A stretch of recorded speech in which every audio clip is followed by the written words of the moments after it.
Boa noite! Um prazer estar com vocês aqui à noite. Normalmente as lives da Afrodiálogos é de dia, às 11 horas da manhã ou às 10 horas.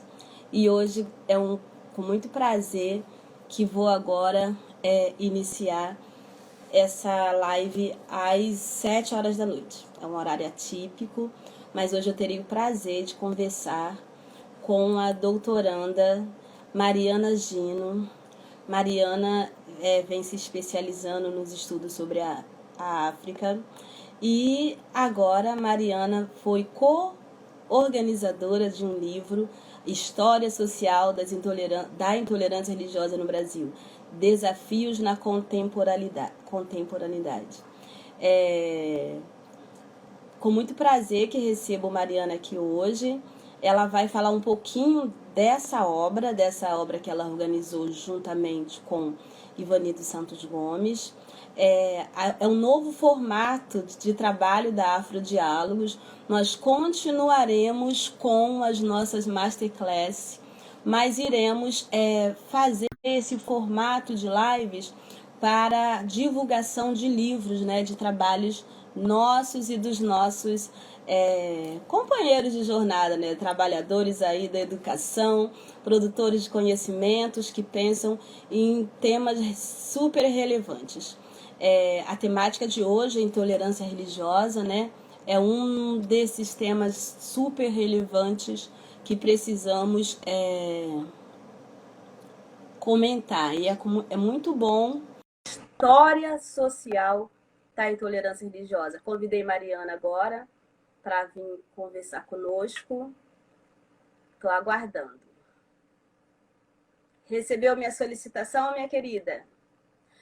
Para quem não me conhece, eu sou Lucimar Felisberto dos Santos, sou administradora e produtora de conteúdo para esse site, o Afrodiálogos, juntamente com a minha querida amiga Stephanie Ramos. A Afrodiálogos é um site educacional criado exatamente para fazer o que a gente fala de uma ponte, né, entre o que é produzido na academia e o que chega no chão da escola, na sala de aula. E o caminho inverso também, né, que é interessante.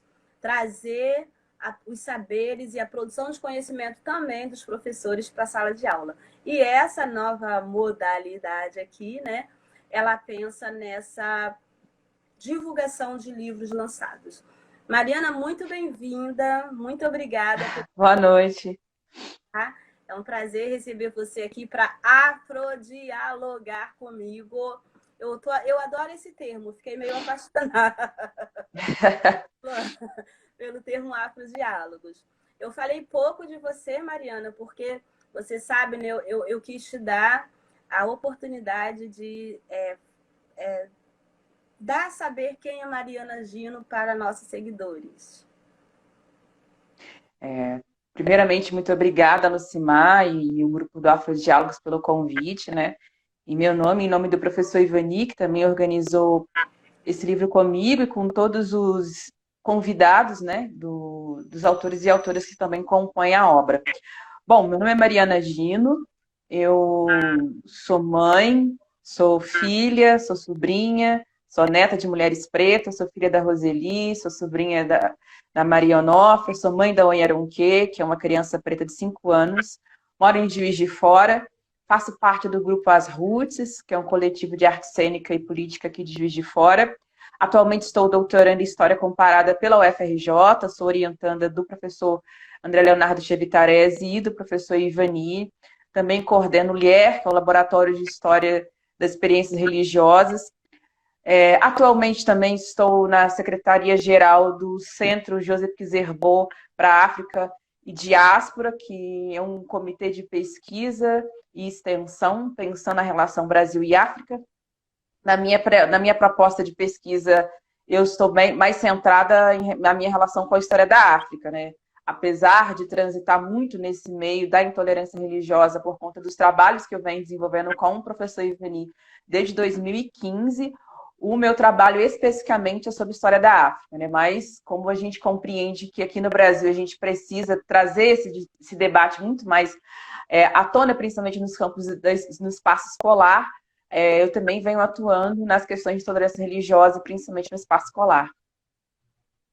Acho que você praticamente respondeu a minha segunda indagação, mas só como eu sei que tem um outro negocinho aí para você falar, eu queria que você falasse um pouco mais sobre o tema de pesquisa que você está desenvolvendo no doutorado.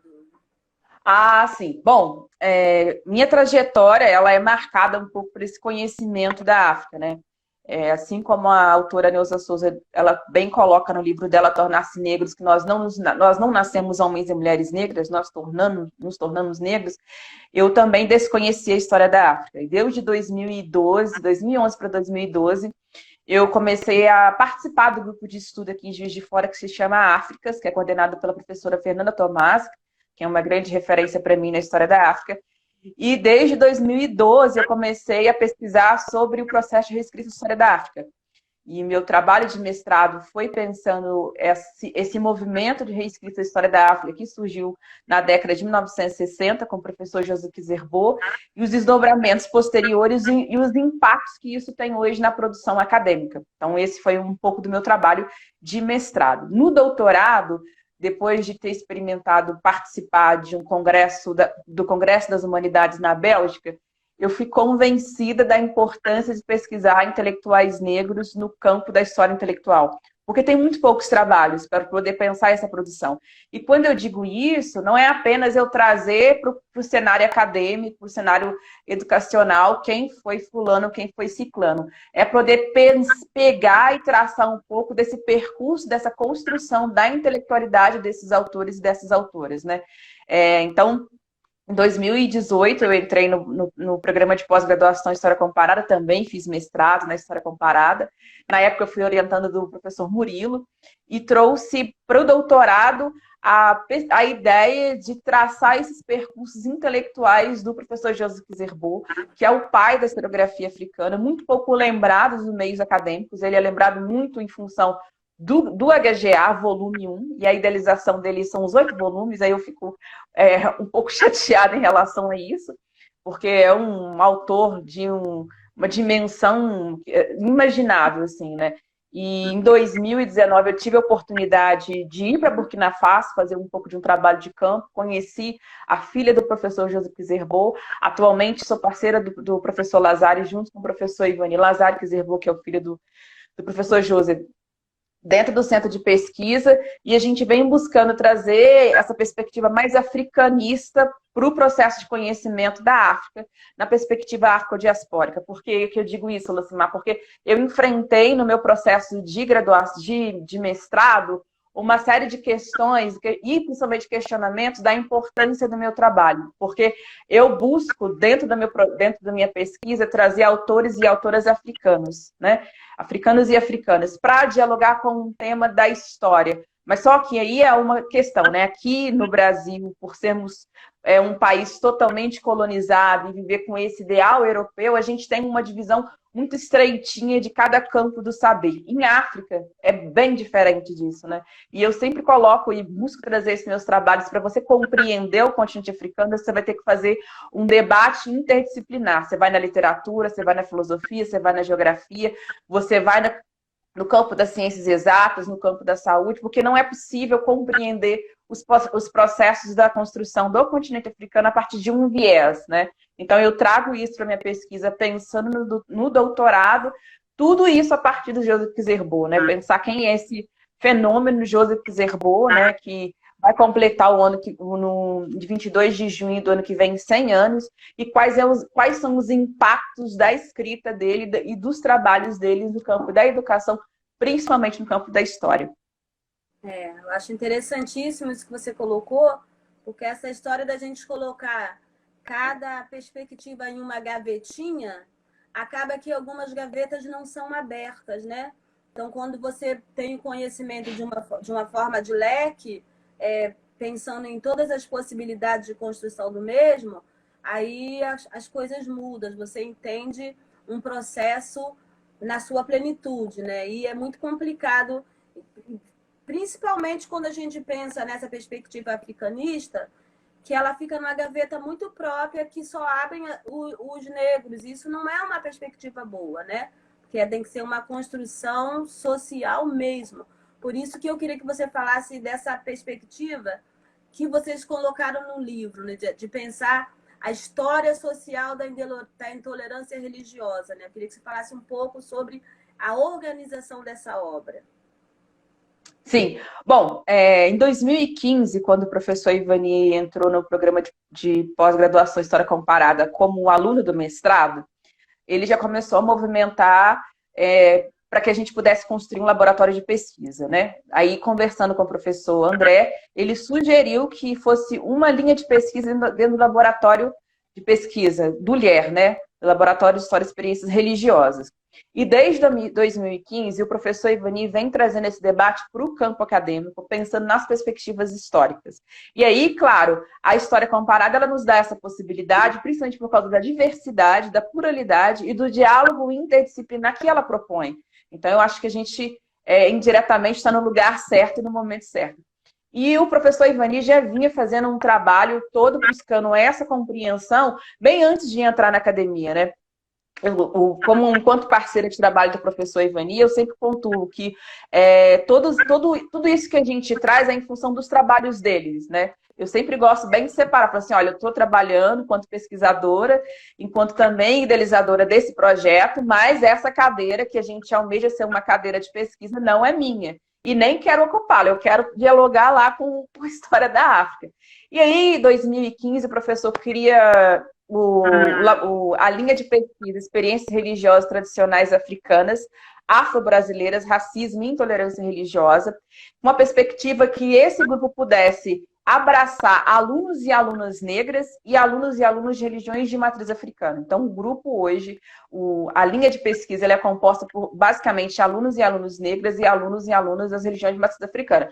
Não que alunos brancos não possam participar e alunos de outras denominações não possam participar, mas existe dentro do cerne da ementa que a gente construiu, essa necessidade de dialogar com principalmente esses alunos, porque se esse aluno ou essa aluna passa por um processo de invisibilização antes de entrar na graduação, quando ele entra, ele também vai continuar, possivelmente, né? Então, trazer esse aluno para esse espaço, mostrar que a pesquisa dele tem voz e que é possível trabalhar a partir dessa perspectiva que ele vem colocando, é de fundamental importância. Então, desde 2015, a gente vem trabalhando com essa perspectiva. Quando o professor Ivani entrou no programa de pós-doutorado, que ele começou a lecionar para os alunos e alunas da graduação, o professor Flávio Gomes nos fez uma provocação enquanto laboratório de pesquisa, porque a gente estava procurando muito nome, como é que a gente ia colocar, pensando, aí quem é da humana sabe, né? A gente tem muita dificuldade de ser simplista.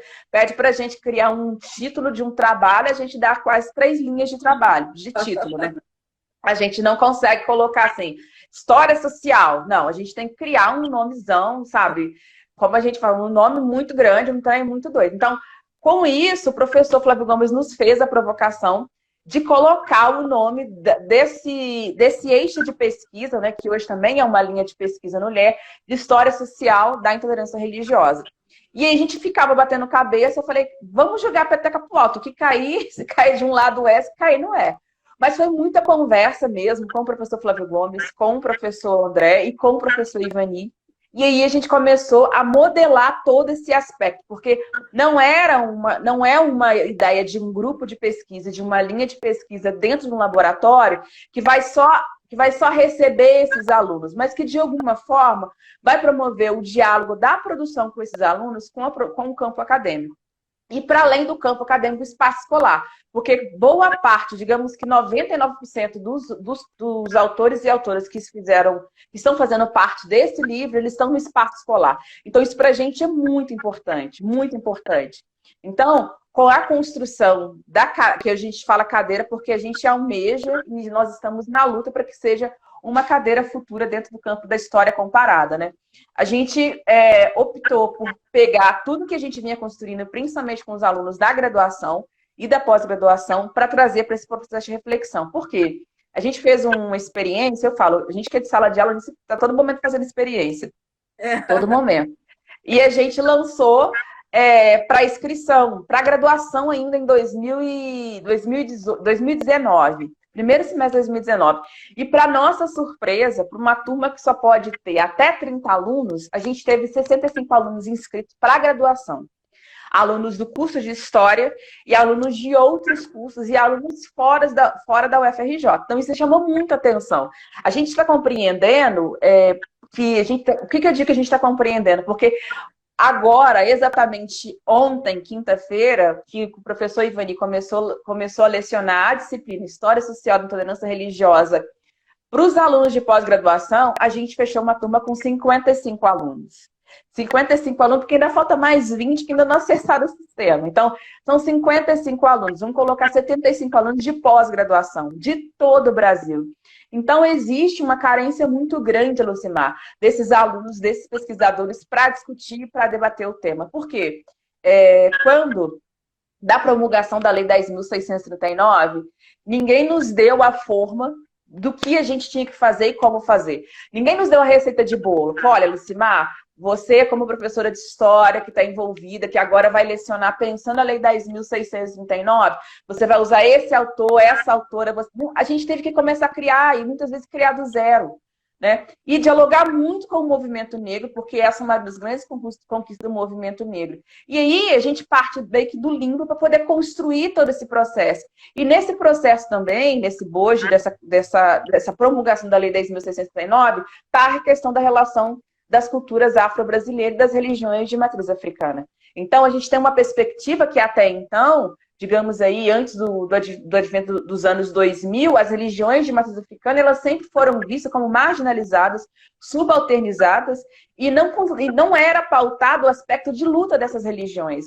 Então, o processo da construção dessa cadeira de História Social da Intolerância Religiosa, ele suscita todos esses aspectos. Tanto o processo histórico dessas experiências que nós tivemos com os alunos e alunas, que é um debate constante, e chama a atenção que boa parte da turma de pós-graduação, agora os alunos de pós-graduação, eles vêm desde o norte do país até o sul do país. Então, assim, a gente tem uma diversidade muito grande. E não são apenas alunos do curso de História, né? Então, teologia, ciência da religião, filosofia, geografia, letras, pedagogia. Como a gente está também com alunos ouvintes, né? Ialorixás, babalorixás, que também pediram para ser ouvinte. Então, a gente percebe que existe uma carência muito grande para debater esse tema e para compreender o processo da intolerância religiosa, vinculada diretamente, óbvio, à questão do racismo. Mas não tem como só você, enquanto educadora, falar, olha, a intolerância religiosa acontece por conta do racismo. Então, em compreender esse processo da história social da intolerância religiosa, é compreender como o forjamento da sociedade brasileira ele é calcado pela intolerância e pelo racismo. A gente fala muito, Mariana, desde sempre, as pessoas que estão pensando em estratégias pedagógicas para a educação, fala muito que a educação tem que fazer sentido para o aluno, para que ele consiga ser sensibilizado e motivado a estudar, né? Então, uma das coisas que o racismo fez foi fazer com que a educação não fizesse, às vezes, sentido para a gente, por não tocar em temas que são caros às nossas experiências. Então, falar sobre a história social da intolerância religiosa é fazer sentido para muitas e muitas pessoas que vivem e não vê traduzido em conhecimento a sua vivência, né? Então, a gente começa a ter a possibilidade de ver as nossas experiências sendo pautadas na academia, né? Então, vai ser é uma luta que já com várias etapas vencidas, né, Mariana? Sim. Pode falar que já os rounds estão aí, mas a gente está indo bem e vencendo muito deles, né? Não todos, mas vencemos muito deles. Eu queria que você falasse um pouco sobre esse processo de seleção dos autores, né? Eu sei que a maioria deles são alunos desse programa de pós-graduação de História Comparada, né? Aluno professor. Mas fale um pouco mais desse processo de seleção dos autores do livro. Sim, dentro desse processo que a gente vem construindo na academia, que o professor Ivani sempre coloca, olha, A gente, quando entra na academia, a gente escolhe e a gente aceita dialogar com os códigos acadêmicos. Então, é claro que quando a gente tá nos espaços acadêmicos, dialogar e aceitar os códigos acadêmicos significa publicar, apresentar, escrever. E aí, quem está lá atrás que vai nos cobrar, eles não estão preocupados se vão... Ai, desculpa, que entrou uma ligação. Se vão conseguir ou não, se a gente vai conseguir ou não dar conta disso tudo, né? Hoje a gente tem aí... Desculpa, gente, entrou ligação de novo. Hoje a gente tem aí gente, desculpa, estou entrando ligação de novo. O crescimento, um avanço da CAPES em que é permitido. Mas não está travando, normalmente trava, não travou, tá tudo certo. Ah, beleza, beleza. A gente tem um avanço da CAPES nesse sentido, que é quando ela permite que seja aderido, que seja colocado nos currículos do Lattes a questão do afastamento materno, né? Eu fico feliz, mas eu penso tanto de mãe acadêmica que passou por um monte de coisa, sofrimento. Eu mesma, minha filha nasceu às vésperas do início da pós-graduação e eu compreendo todo o processo. E aí, quando a gente tá... É difícil, Lucimar, porque eu compreendo que a gente, enquanto, entre aspas, subalternidade, a gente almeja esse espaço de poder acadêmico. E a gente tem um problema, porque assim como não tem uma forma para poder mostrar para a gente como a gente tem que fazer, também não tem uma forma acadêmica, a gente vai seguindo ali os passos. E o professor Ivani, ele fez com que a gente pudesse estar nesse espaço, dialogando com esses alunos e com essas alunas, mas trazendo para eles quais são os principais gargalos na graduação e na pós-graduação que precisam ser engolidos de uma forma muito simples, que é a produção. Então, desde quando a gente começou a trabalhar no laboratório, no LIER, a gente sempre incentivou a publicação, tanto na parceria com a Cliner, tanto na parceria com a revista Jesus Histórico, que é ambas coordenadas pela minha parceira também de trabalho, Juliana Cavalcante. E a gente estava sempre propondo alguns dossiês, alguns lançamentos de revistas. E aí, na nossa primeira experiência com os alunos de graduação, numa reunião de trabalho que a gente estava tendo, eu falei, professor, eu acho interessante a gente, como produto final desses alunos e alunas, e boa parte dos alunos estão no mestrado ou estão no doutorado, ou seja, precisa publicar, é fazer com que o trabalho final deles, que é um artigo, possa ser publicado de alguma forma. Então, o que a gente busca fazer? Todos os trabalhos, né, que esses alunos e alunas entregam no final da disciplina, a gente, claro, vê com eles quem quer e quem não quer publicar, para que a gente possa publicar na revista de História em formato de dossiê. Inclusive, a Juliana já nos convidou para que o livro História Social da Intolerância Religiosa possa ser uma coletânea, né? Então, possa ter lançamentos periódicos aí, porque vai dialogar diretamente com a disciplina. E incentivar esses alunos a publicar, eu acho que é a principal ferramenta que a gente tem de resistência. Por quê? A gente passa por uma série de questões. Não é fácil publicar numa revista A, né? A gente sabe muito bem. Também não é fácil, quer dizer, não é fácil publicar em nenhuma revista. A gente tem uma série de questões. Então, a gente busca trazer para esses alunos e essas alunas o debate acadêmico e a possibilidade de verem seus textos publicados. Então, essa não é a primeira experiência que nós tivemos. A gente teve em 2015 e 2016 a publicação do relatório sobre tolerância religiosa no Brasil. Foi organizada pelo professor Ivani, Juliana, eu, e mais a Graça do MIR. Então, esse livro é mais uma dessas experiências. E a gente quer continuar fazendo isso, incentivando esses alunos a publicar, porque a gente sabe da importância. Então, quem pegou o livro, quem já teve acesso ao livro, tanto o e-book ou o livro físico, vai ver que boa parte desses alunos ou são mestrandos ou são doutorandos. Tanto que esse livro, ele é resultado do dossiê que a gente publicou o ano passado, né? Que a gente convidou os alunos e alunas que fizeram a disciplina para poder participar do projeto. E depois a gente abriu para que alunos de fora pudessem participar também. Então tem todo um diálogo nesse sentido com a produção acadêmica. Muito ótimo. E como são os temas? Eu queria que você consegue dar um panorama geral dos temas que são tratados?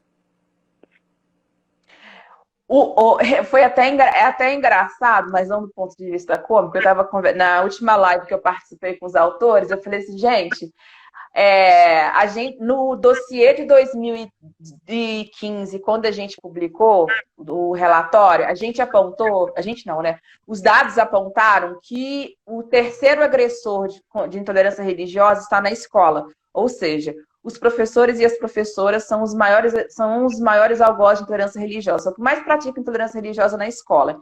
E maciçamente, digamos aí que 80% dos textos escritos, eles são por experiência em sala de aula. Eles vão dialogar com a questão da intolerância religiosa dentro do espaço escolar.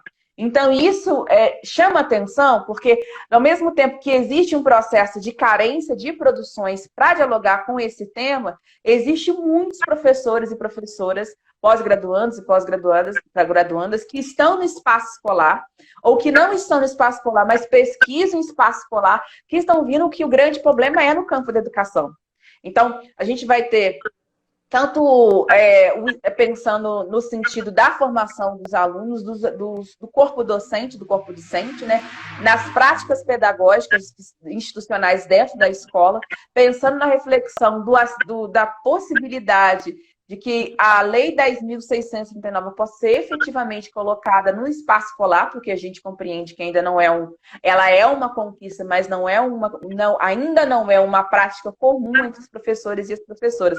Então, apesar da gente não ter escolhido o tema, a gente não escolheu um tema específico, a gente pediu produções que vai dialogar com o tema intolerância. Né, e pensar nesse aspecto social. E ter, claro, o percurso histórico como um viés de condução. E boa parte dos autores e das autoras buscaram dialogar com a questão do espaço escolar. Ou seja, aquele dado que a gente trouxe em 2015, 2016, que o espaço escolar é um dos maiores espaços que produz intolerância religiosa, foi comprovado 5 anos depois, né, porque o livro ele terminou o ano passado, só foi publicado esse ano, que o espaço escolar realmente é esse espaço opressor. E é bom você falar isso, Mariana, porque eu falo sempre que a Afrodiálogos tem essa intenção de transposição didática de mão dupla, né? Porque você está falando que tem uma galera que está lá na sala de aula refletindo sobre assuntos que a gente pensa que são assuntos de acadêmicos, né?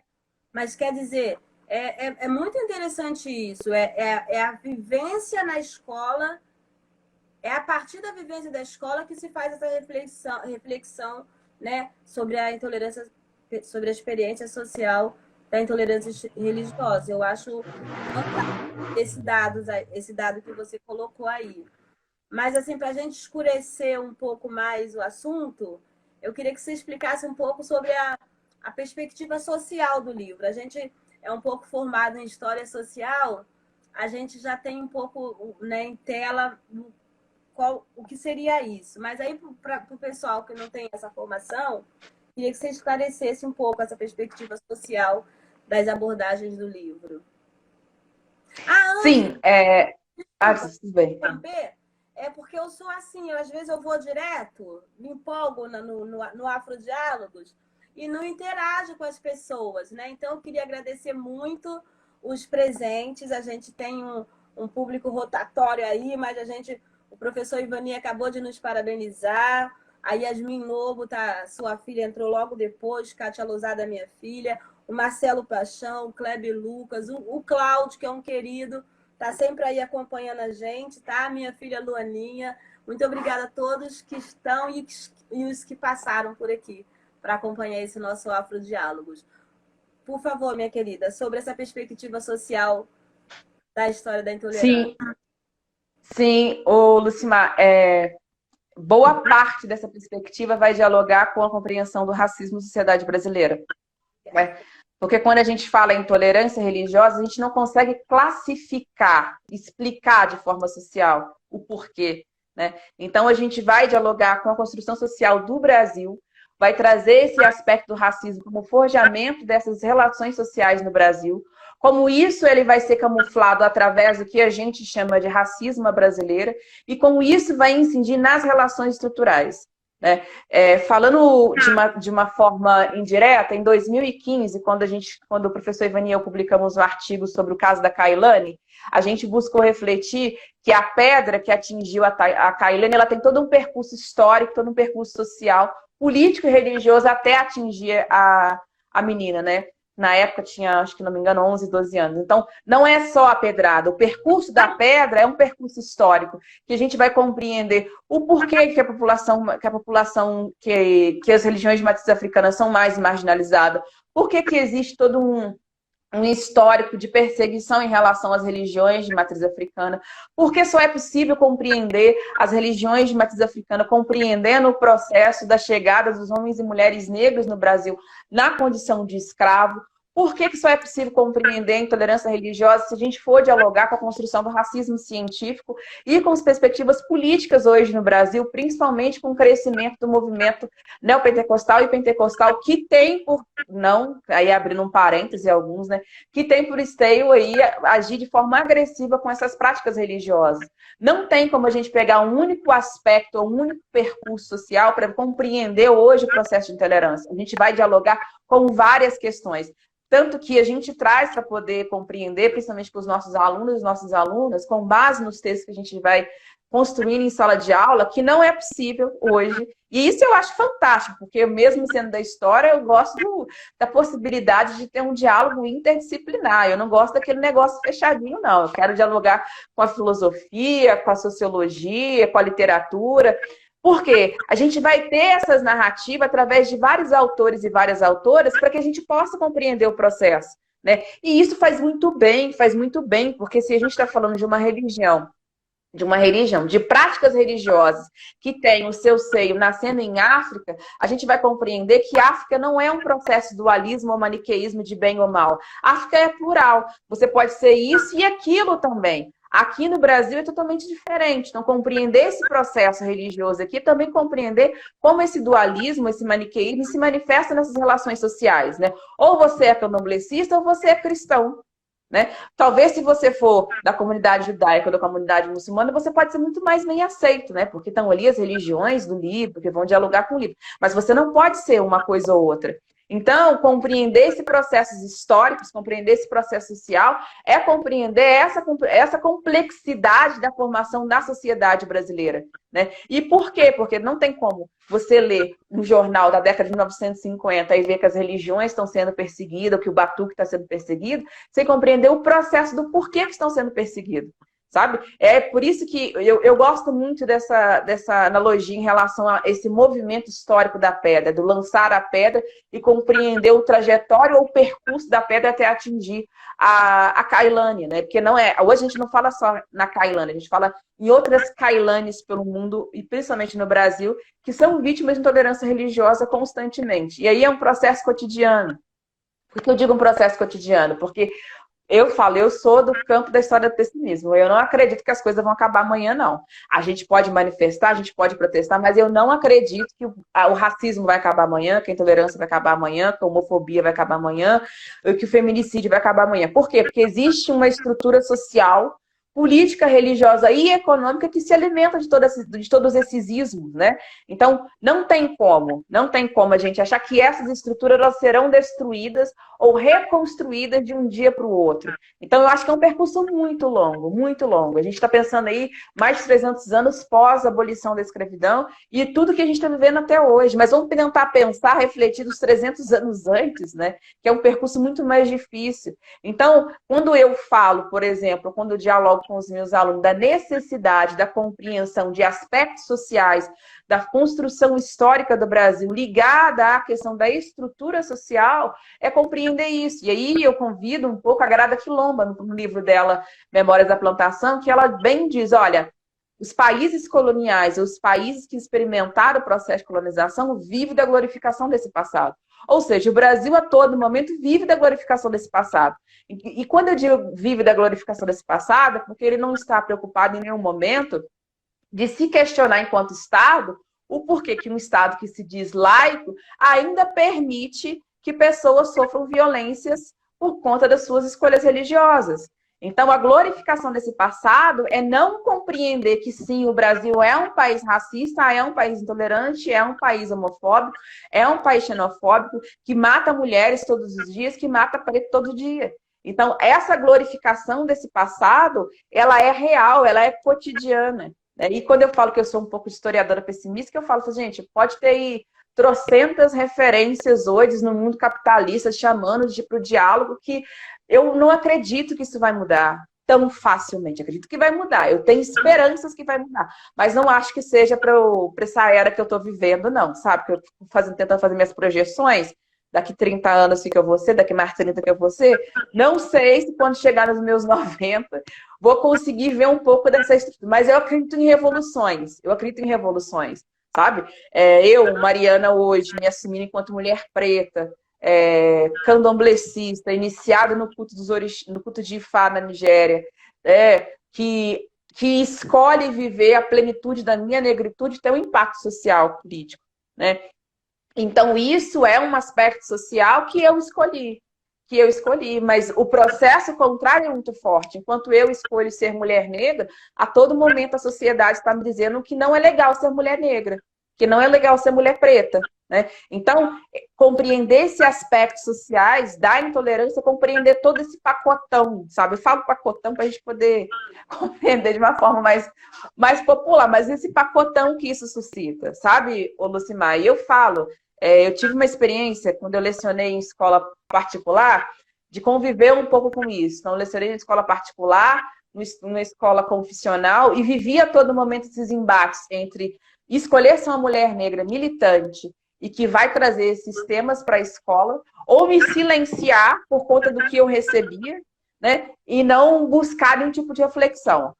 Como aí, né? Eu tenho, como minha mãe fala, né? Eu sou uma pessoa muito atrevida, obviamente que eu saí da escola porque não tinha possibilidade de eu conviver naquela roupa que não me cabia, né? Naquela roupa social de professora que vai dialogar, que não vai dialogar e que vai aceitar os mandos e desmandos da coordenação pedagógica. Então, eu prefiro não participar. E eu falei assim, gente, graças a Deus, eu tenho uma dificuldade muito grande para poder seguir algumas regras na escola, né? Então, não é para poder fazer isso. Gente, por que não pode fazer? Vamos fazer sim. Vamos ter que compreender por que não pode fazer, né? Então, isso é muito incisivo. Essas escolhas também são um processo, né? Sim, Você sim. precisa reconhecer que você está em meio a alguma coisa, que nenhum evento ele é estanque, né?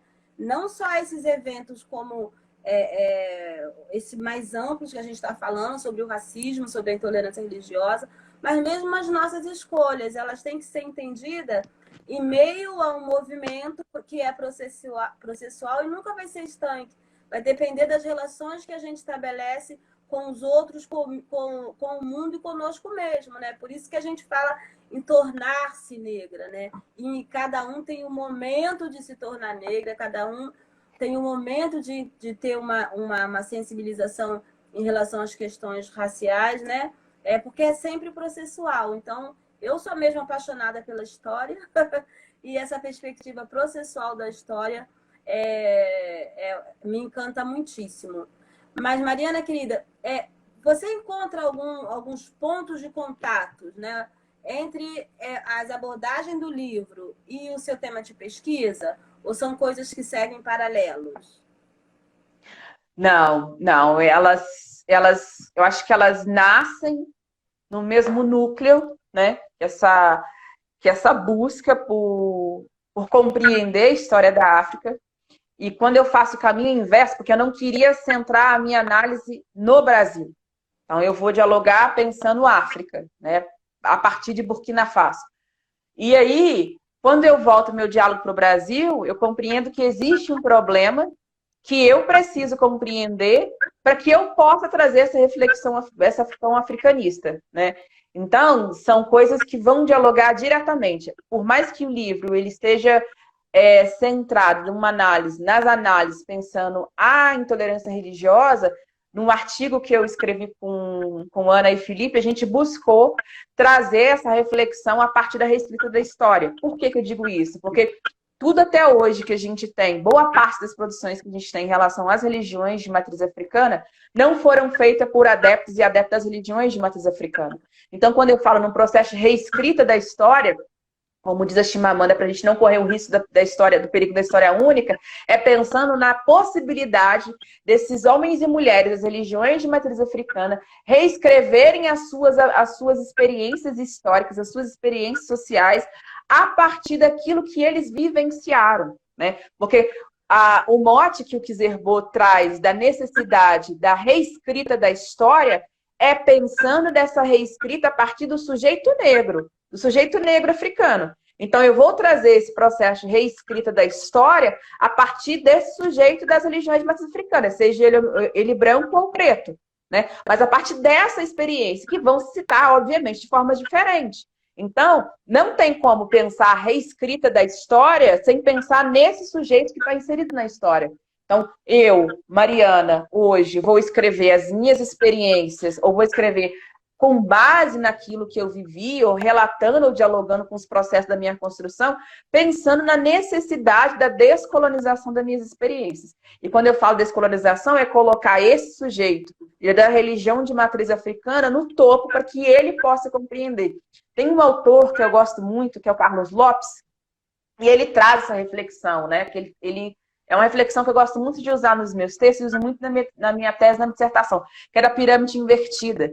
Porque você tem o topo da pirâmide, que ela é analisada pelos historiadores europeus, e você inverte a pirâmide, onde os subalternos começam a analisar o processo social. E aí eu trago isso para poder compreender as experiências dos sujeitos de matriz africana. É quando esse sacerdote, essa Ialorixá, esse Babalorixá, essa Eké, esse Babalaô, essa Ianifá, ela vai trazer esse aspecto dessa experiência histórica também, porque eu lembro muito que na minha graduação em História tinha uma professora, a Sônia Miranda, que ela nos cutucava muito para compreender que existe uma história escrita, que está sendo escrita a todo momento fora da academia e que ela precisa ser compreendida. Então eu trago isso, que aí hoje a gente chama isso de experiência social, né, para compreender como esse processo ele é incisivo para poder compreender isso, sabe, Lucimar? Por exemplo, eu, Mariana, hoje posso contar a minha experiência antes dos meus 30 anos de ser iniciada para IFA, até os meus 30 anos antes de ser iniciada para IFA e pós-iniciação religiosa.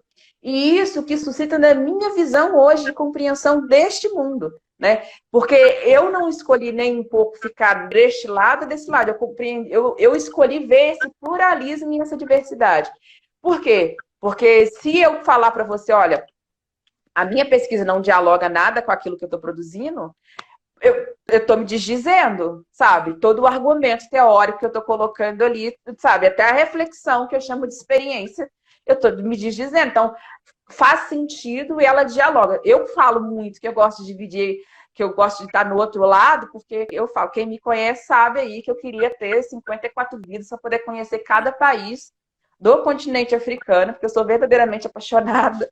Fico muito frustrada por não ter essa possibilidade, mas eu confesso que assim, sabe, aquilo que toca o coração. Mas, por exemplo, e aonde que isso começa a me chamar a atenção também? Em 2015 para 2016, começa a nascer na Nigéria um movimento que se chama Exu It's Not Satan, né? Exu não é Satã, para poder combater as igrejas pentecostais, neopentecostais na Nigéria, que estava associando Exu às relações demoníacas. Aqui no Brasil também tem isso, né?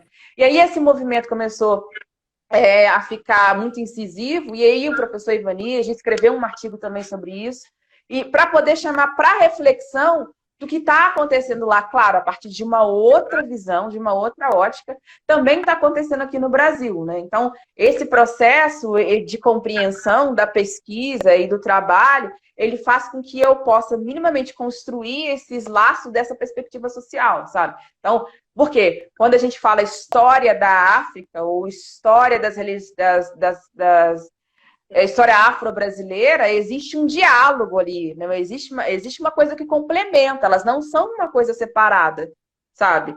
Então, para a gente poder compreender, você vai falar, não tem. Então, você vai começar a estudar o quê? A partir de 1500, metade de 1500, quando começa a chegar os primeiros grupos negros escravizados? Não, existe um processo muito antes da escravidão e que também faz parte da história da compreensão, né? Porque quando o racismo científico começa a ganhar força, é por conta dos europeus que tiveram contato com a África, não é com o Brasil, né? Os negros escravizados chegam no Brasil por conta dessa experiência Europa e África, e não dessa experiência Europa-Brasil. É isso. Eu acho que você já falou um pouco sobre a forma que essa temática pode ser transposta em sala de aula. Até é interessante que você fez o contrário, né? Você falou sobre como, da sala de aula, essa temática veio para a academia, né? Mas aí eu queria te perguntar, você, se tornando ou não essa disciplina uma cadeira, você acha que como esses conteúdos vão chegar em sala de aula, transposto em livros didáticos, em projetos de professores, como que a história social da intolerância religiosa pode ser transposta enquanto conteúdo em sala de aula? Você podia falar um pouco sobre isso? Primeiro é a ousadia do professor e da professora levar o tema para a sala de aula, né? Porque a gente sabe, mesmo nas escolas públicas, quão difícil é. A gente trabalha religiões de matriz africana ou culturas afro-brasileiras, já pensa todo um aspecto pejorativo em relação a essas experiências. Então, o primeiro é a ousadia do professor, e aí esse desprendimento para poder compreender que dentro de sala de aula é um espaço de educação e de revolução também, sabe? Eu acredito que esse processo de incentivar os professores e as professoras a escrever as suas experiências e a pensar nisso em sala de aula é o primeiro passo. Porque, Lucimar, se você pegar 10, 20 professores perto de você ou aleatoriamente, um deles vai ter provavelmente um caso de racismo, de intolerância, de preconceito para poder te dizer.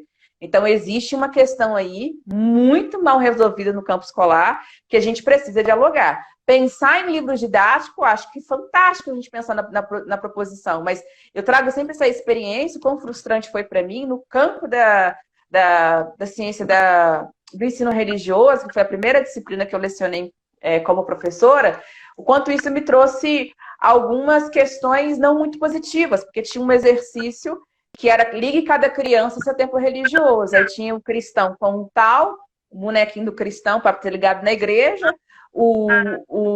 a criança da comunidade judaica com o kippá para ser ligado ao tempo judaico, muçulmano, a menina com burca, e das religiões de matriz africana era um menino negro, de dread, vestido de branco, fio de conta. Eu falei, olha, esse exercício é muito estereotipado, porque está dizendo para o teu aluno que todo aluno preto que tiver com cordão no pescoço, de dread ou de trança, ele é candomblessista.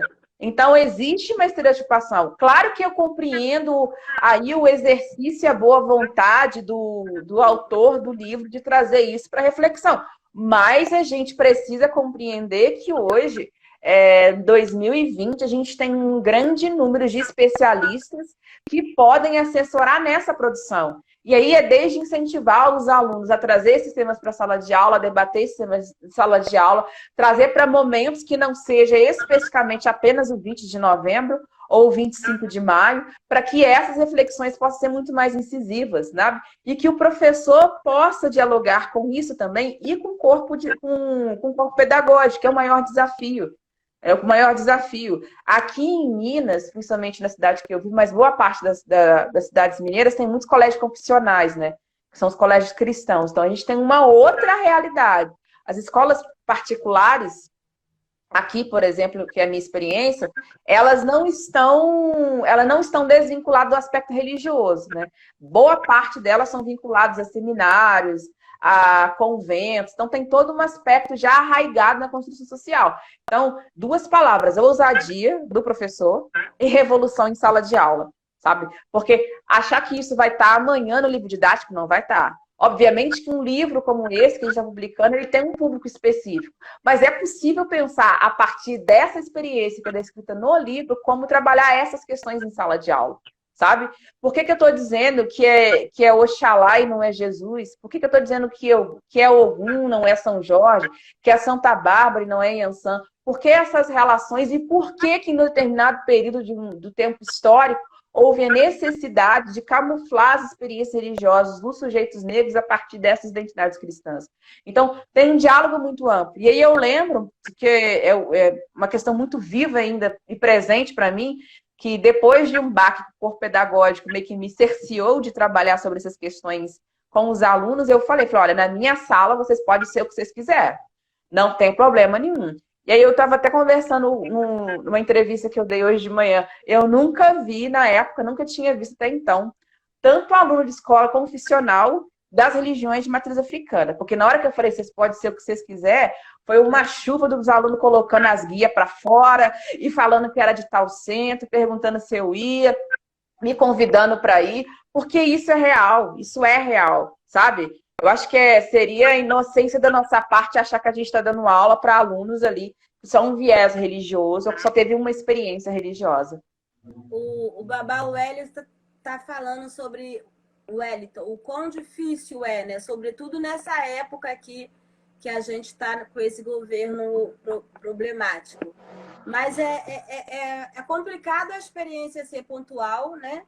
Mas todas as pessoas que têm isso que você falou, essa ousadia de enfrentar a temática em sala de aula, acaba tendo esse mesmo tipo de retorno que você tem. Eu depois que assumi essa ousadia em sala de aula, eu também tenho vários alunos que me convidam, professora, vai ter toque na casa da minha avó tal dia. Se a senhora quiser ir, sabe? Eu recebo muito convite. E assim, a gente... e como a gente também está sempre, né, caracterizada, mais com os nossos, né, modo étnico de se portar no mundo, mesmo que você não seja uma pessoa que professe a religião de matriz africana, você é entendida como tal, né? E começa e o tratamento igualitário que você dá para todos os alunos faz com que eles tenham essa liberdade, essa aproximação e a coisa flui. E você entende por aí por que é necessário a gente combater a intolerância, né? É só nessas micro-relações que a gente estabelece na sala de aula e você vê o aluno conseguir se comportar, né, com mais liberdade, com mais... né, ter essa forma de se relacionar contigo, você vê o quão sensato é promover a intolerância religiosa e qualquer coisa afim. Marina, queria que, para a gente terminar, eu queria que você me falasse qual é a expectativa, né, com essa obra, né, só a questão de fazer mesmo um relatório, mas porque a gente entende perfeitamente quais são as expectativas, mas, assim, onde encontrar, sabe? A gente, como ter acesso, os debates, os que está sendo... Fazer uma divulgação mesmo da obra. Ah, sim, inclusive está aqui, acho que dá para pegar, aqui, ó, livrinho.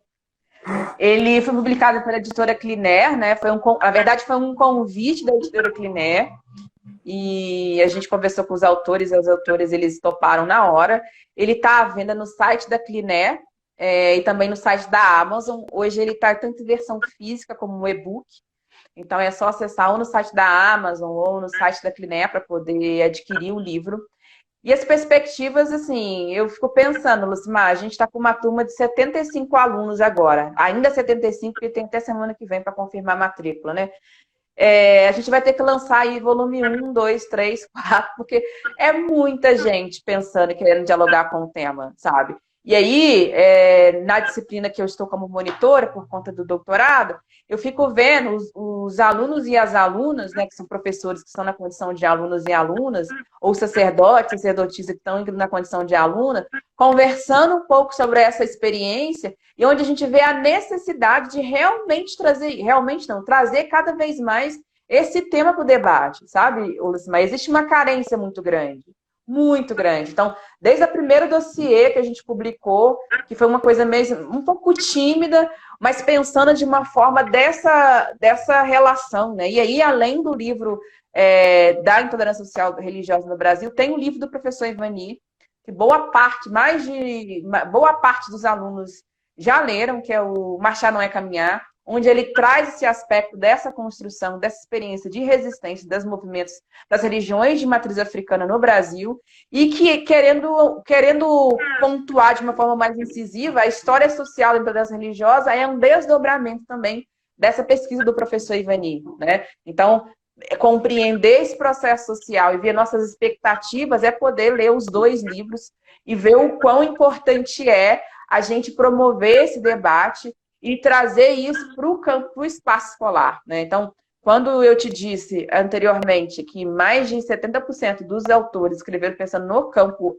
da educação, é porque tem uma questão aí, sabe? Então, quando a gente vê aí a possibilidade hoje de ter a obra traduzida para outros idiomas, não é esse, mas do professor Ivani, ou ver a editora nos convidar para que o livro comece a ser uma série, é porque tem uma questão aí, sabe? Tem um público muito grande aí querendo consumir esses livros, querendo ver aonde encontra esses autores para poder, aí eu falo, né, para poder comer de uma forma acadêmica e colocar de uma forma mais simples para os alunos e para as alunas. Então, quem quiser ter acesso, é só entrar no site da editora Cliné, para poder ter acesso tanto a esse livro, História Social da Intolerância Religiosa, como um relatório que a gente publicou em 2015.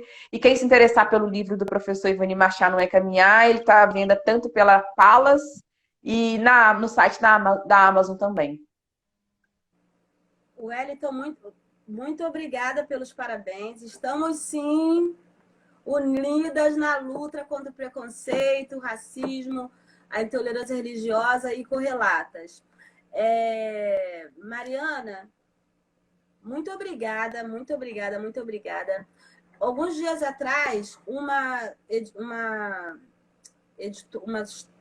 coordenadora de uma editora, ela falou para mim que são poucos os autores que estão refletindo sobre essa temática.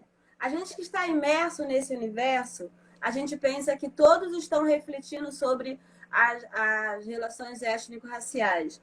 Mas parece que não, parece que as coisas estão naquela não vai dar. Em compartamento, né? Dividida em. Essa palavra é a palavra mais difícil do mundo. Divididas em caixinhas, né? Como a gente falou no início. Poucos abrem certas caixas e a gente precisa ter um movimento que seja possível a gente expandir os nossos debates, né? E isso que você falou agora, em se traduzir a obra do professor Ivani, né? Para poder levar. Você falou antes sobre estar lá naquele país na África, vivendo a necessidade de dizer que Exu não é diabo. Isso nós temos há mais de 2 séculos, essa necessidade de afirmar aqui. Então, são experiências similares. É bom que a gente compartilhe esse tipo de experiência, mas, sobretudo, que a gente leve essa história social para outras pessoas, para outros segmentos e até mesmo outras áreas. Eu tive há 3 semanas atrás aqui um diálogo maravilhoso com um professor do campo da biologia e ele trouxe perspectivas assim impensáveis para mim em relação a formas de construir debates para combater o racismo, que eu nunca pensei naquelas possibilidades. E a gente também pode ter a certeza que a nossa forma de refletir sobre estratégias para se combater o racismo também são potentes e devem ser compartilhadas. E é muito bom que vocês tenham feito isso no livro. Essa live vai ficar salva. A gente tem um bom acesso das nossas conversas pós a live. Muito obrigada a todos que estiveram aqui presentes. Minha gratidão, Mariana, por essa quase aula. Nada. Você é, assim, uma pessoa... Você vai falando, eu quase não falei aqui, né? Porque dá vontade de ouvir, dá vontade de ouvir. Eu me sinto uma dessas alunas que vão para esse curso promovido pelo professor Ivani, sedentos desse tipo de saber, né? Porque é isso que as pessoas têm. Não estão nem acostumadas a ouvir assuntos sobre as nossas vivências. Gratidão a todos, gratidão a Mariana. Você fica à vontade para se despedir do dos nossos seguidores. Não, eu agradeço, Lucimar, né, e o grupo do Afrodiálogos pelo convite. Para mim é um prazer poder participar da live. Nossa, fiquei muito feliz com o convite e trazer esse tema que a gente vem pesquisando.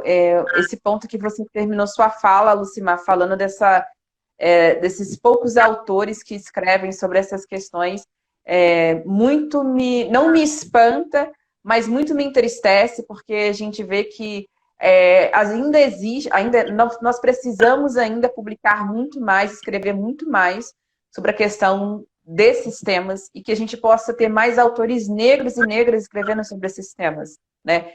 Porque eu vejo muito aí alguns debates e alguns diálogos que não vão direto nesse ponto incisivo, porque enquanto corpos negros a gente sabe aonde dói mais, né? Então, quando você diz que os nossos corpos eles são facilmente colocados nesse espaço dessa relação por conta das nossas identidades, é porque existe uma narrativa do racismo por trás, né? Eu sempre falo com os meus alunos que a nós, homens e mulheres negras, não é dada a possibilidade de ser nenhuma outra religião a não ser as religiões de matriz africana, porque mesmo que nós não sejamos, a todo momento eles nos colocam nesse aspecto. E não numa posição ruim, jamais, porque para nós é muito caro, né? É muito importante assumir nossas identidades. Mas compreendendo que, enquanto sujeito, eu posso escolher qual aspecto religioso ou ser adepta de qual experiência religiosa. Então, só agradecer os meus parentes aqui que estavam aqui, meus primos, minha mãe, meus irmãos, todo mundo. Eu falei para todo mundo assistir, se não assistir, depois vai ver. E espero poder estar com vocês em outro momento. E é isso, agradecer a todas e a todas. A nossa querida Stephanie Ramos passou por aí rapidinho, mas vamos estar juntas, Mariana. Nós somos juntas. Muito obrigada. Com certeza. Eu que agradeço. Tchau, gente.